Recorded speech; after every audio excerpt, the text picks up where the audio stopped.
Good day, I'm Andrea Chisholm and this is your JIS News for Tuesday, April 8. Prime Minister Portia Simpson Miller has made a call for more manufacturers to return to exporting in order to drive economic growth. Achieving the growth we need will require that we activate dormant exporters, expand our production base, and enable new entrepreneurs in the export sectors.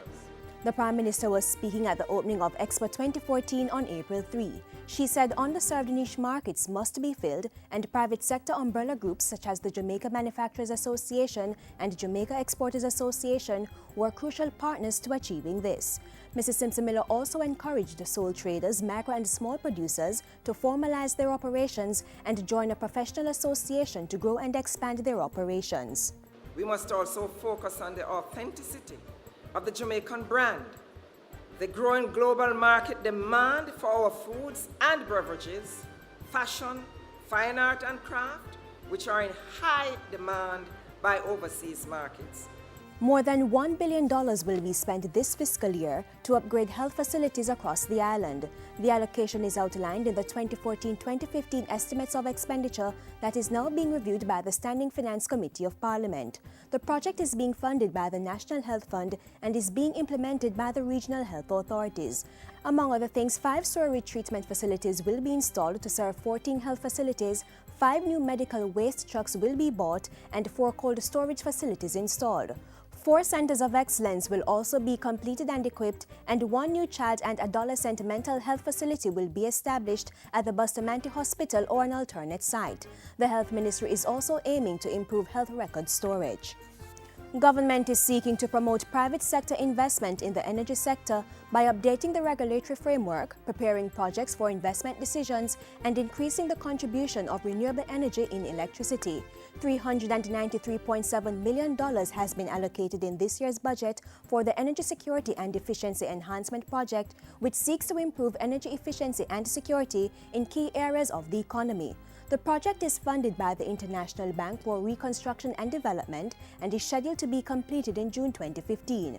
During the 2014-2015 fiscal year, feasibility studies for 4 potential hydro sites should be completed, while pre-feasibility and feasibility studies are to begin for 6 additional hydro sites. Government is also aiming to complete the communication and public education program for the implementation of the National Energy Policy and develop the national capacity for environmental management. The project also involves development of a regulatory database for performance benchmarking and the implementation of monitoring and benchmarking instruments at the Office of Utilities Regulation. The Jamaica Emergency Employment Program JEEP will be focusing on long-term development projects in the 2014-2015 financial year. In an interview with JIS News, Transport Works and Housing Minister Dr. Omar Davies gave an update on some of the projects. We'll be beginning the redevelopment of the National Heroes Park. There's a housing which will continue. The pet recycling project, which is one I'm perhaps most excited about, where we're aiming at collecting about 1/3 of the plastic bottles which are distributed around. Under the pet recycling project, which was launched in February of this year, 35% of plastic bottles will be reclaimed over the first 3 years. JEEP will contribute $50 million towards the project, while the private sector will contribute $23.5 million annually.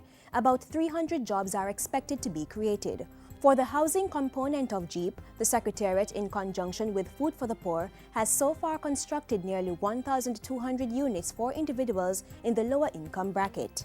And finally, the Jamaica Urban Transit Company JUTC and the police are assuring commuters that it's safe to use the public transport service. The assurance comes in the wake of a spate of attacks on buses plying routes 31 and 32 in the Kingston Metropolitan Transport Region Monday morning.